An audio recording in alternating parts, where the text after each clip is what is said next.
Welcome to Thoughtful Planning, the place where real conversation, expert insight, and a touch of humor meet to turn our end-of-life uncertainties into self-assurance.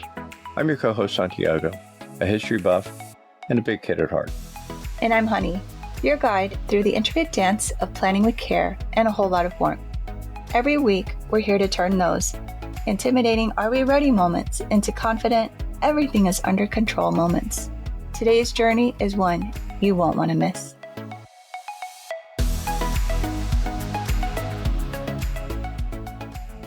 Hi, welcome to Thoughtful Planning. I'm Honey. And I'm Santiago. As always, before we begin, please note that we're not doctors, we're not legal professionals. We're just fellow travelers along this planning cycle, and the information that we're sharing in this episode is just for educational purposes and should not be considered legal or medical advice.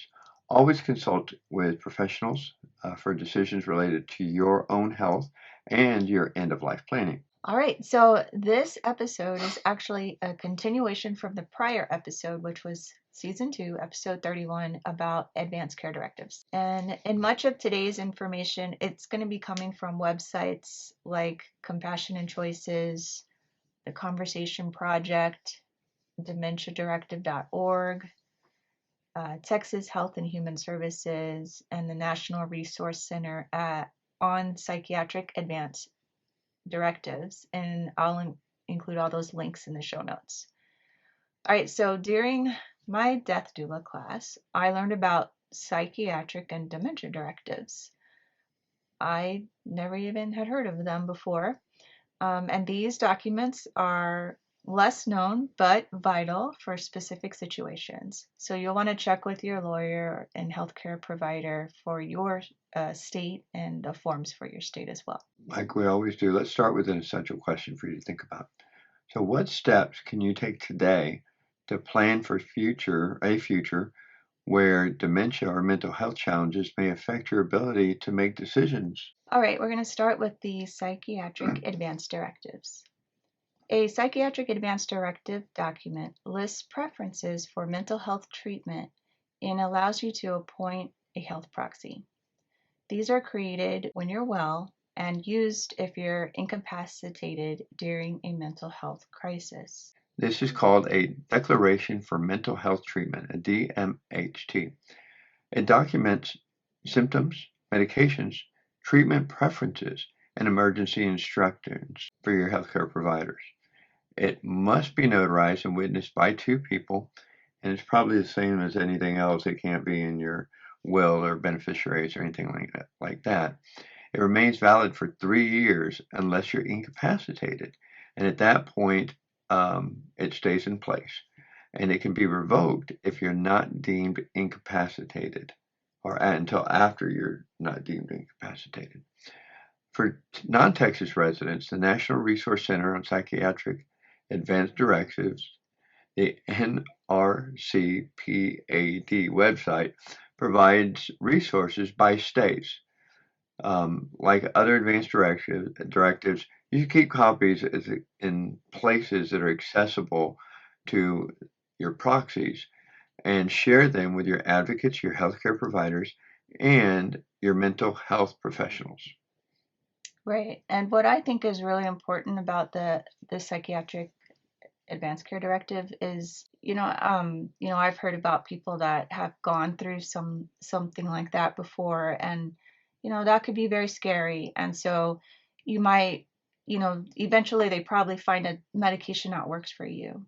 And so on this document, it gives you the opportunity to list your medications, list maybe the medications that don't work for you too. Maybe, maybe it causes you nausea or really bad headaches or anything like that. And you're this way, wherever you end up when you're in this emergency situation, the healthcare professionals would be aware of, the kind of medication to give you or not give you.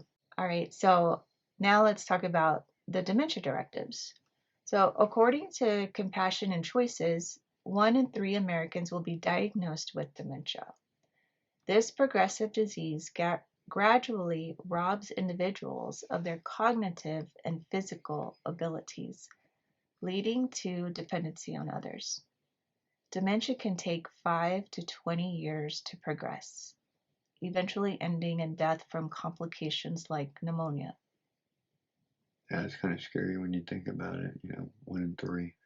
Yeah. So planning ahead, like with anything else, can ease the burden on your loved ones, because that's really why we're taking this journey, is to ease the sufferings on our loved ones.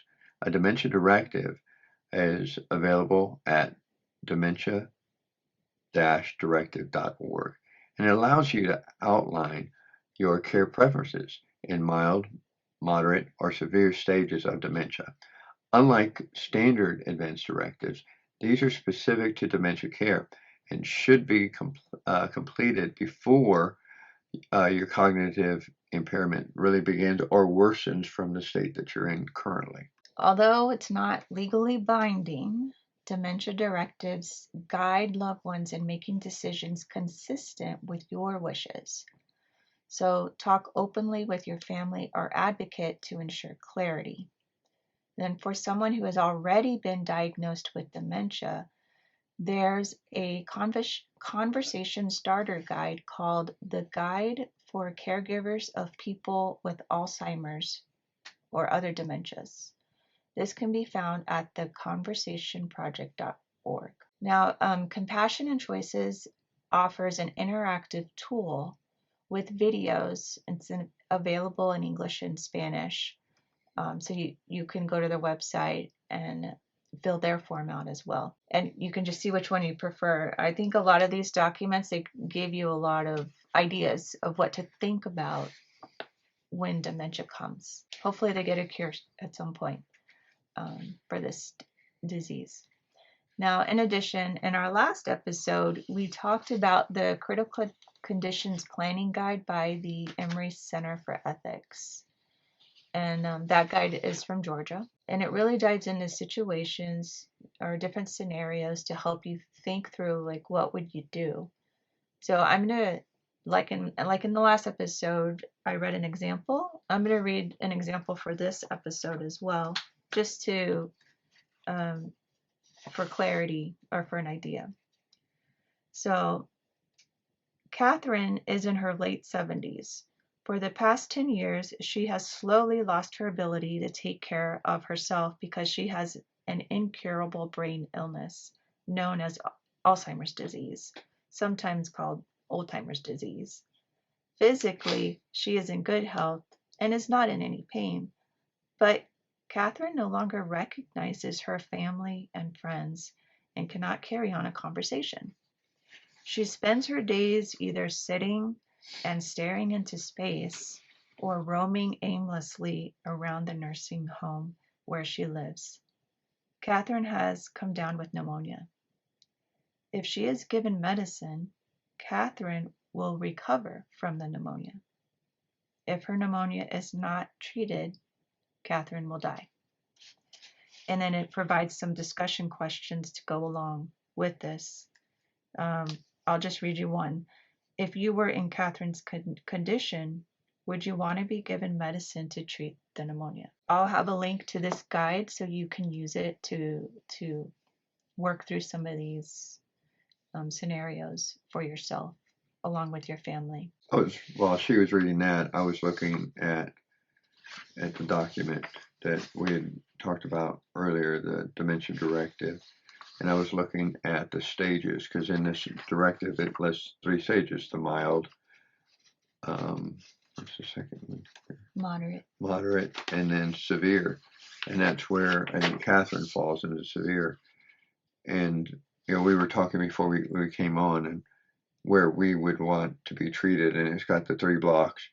The first one says to live as long as I can. If you had severe dementia, what would your goals for care be? To live as long as you can, to receive treatment to prolong my life, but still have that DNR, or do not resuscitate, do not incubate order in place, or do you want to just receive comfort care? And I think that this, along with that, if your family members knew that, if I have mild dementia, I might want to receive some prolonged care. But if I'm in severe, I would want just comfort care. And I don't know if that's how you saw this, but looking at it, where would you want to be in this cycle in life as your dementia gets worse? So, yeah, very good point. And then for the dementia directive, even though what we found was it says it's not legally binding. I would recommend you still go through these documents and you have these conversations and taking the next step, perhaps talking to your lawyer about how you can get this put into your advanced directives that we talked about the other day.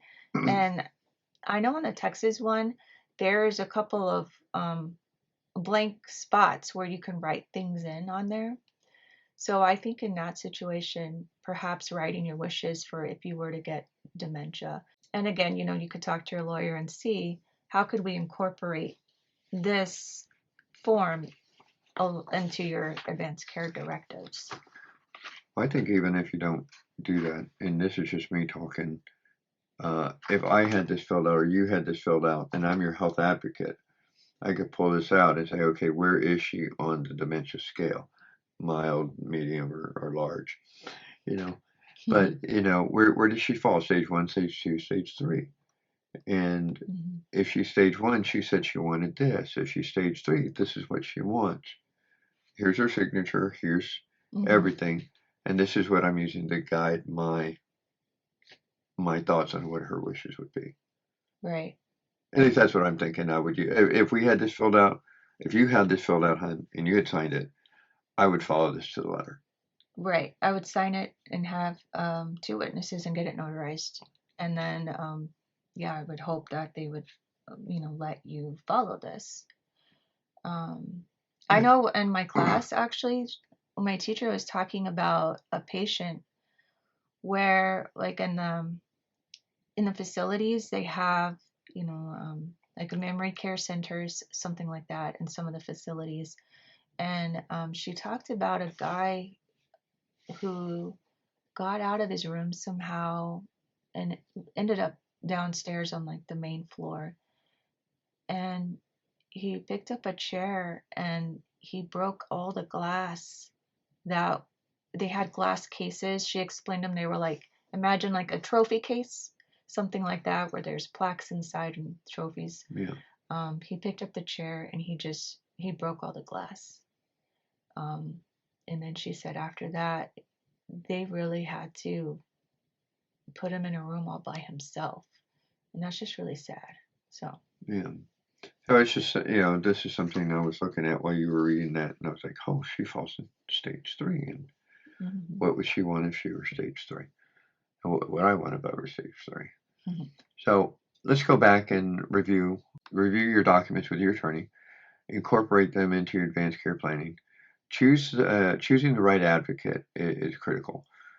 For us, we've chosen each other, and then, one of our children that's closest to us would step in if we were both not able to make our own decisions. And we hope that they follow the instructions, even when it's emotionally challenging, especially if your child is your advocate. And if you're being chosen by someone, it's okay to decline if someone asks you to be their advocate if you don't think you're comfortable with doing that. Right, exactly. That's really a strong point my teacher said, is that she has her own kids and she doesn't think they would be strong enough. And actually one of her kids said, no, Mom, I can't do that. So she chose a friend to be her advocate because her friend said she would follow through on her choices. That's tough. Yeah. These conversations, like we've been talking about, the decisions, these are hard, but they're essential to have. And so planning while you're clear of mind ensures that your wishes are respected and they reduce stress for your loved ones. Yeah, I tell you that these last 3 episodes that we've done, the conversations that we have been kind of hard. And, what you guys don't see behind the scenes is us having these discussions and how we don't always see eye to eye. But I know that in the end, I would do what she wants, as much as it would pain me. So before we wrap up, let's revisit that essential question. What steps can you take today to plan for your future where dementia or another mental health challenge may affect your ability to make those hard decisions? Right. And I just want to say one more thing about the psychiatric directive. That is not really for everybody, right? That is someone that has a mental health condition. And sometimes you won't know until it happens, right? And so sometimes you have to go through this really hard storm. And that's how you figure out, the right medications that would apply to you and such. And then that's when I would definitely recommend psychiatric advanced care directive.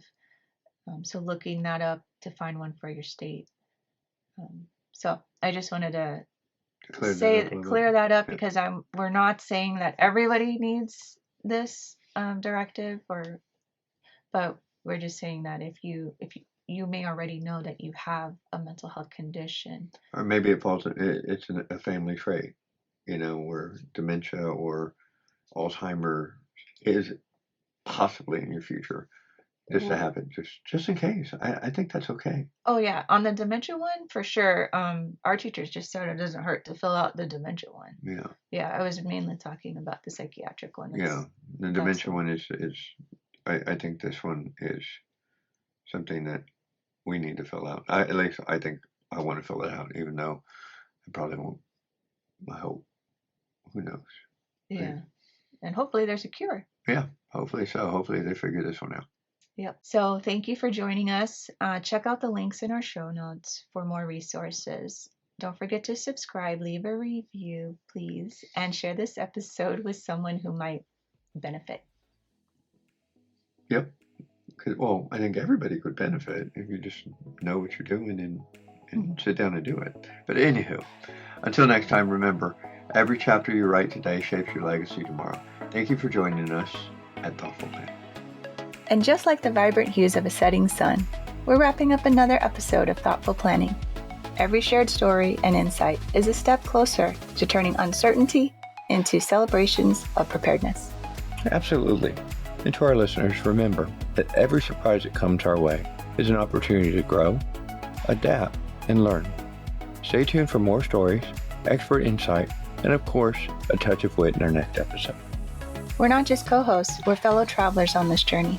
For more information on additional resources, which will help you take the next step in planning, look for the link in the show notes for our membership. Join us next time for another episode of Thoughtful Planning. Until then, keep living, laughing, and loving every moment.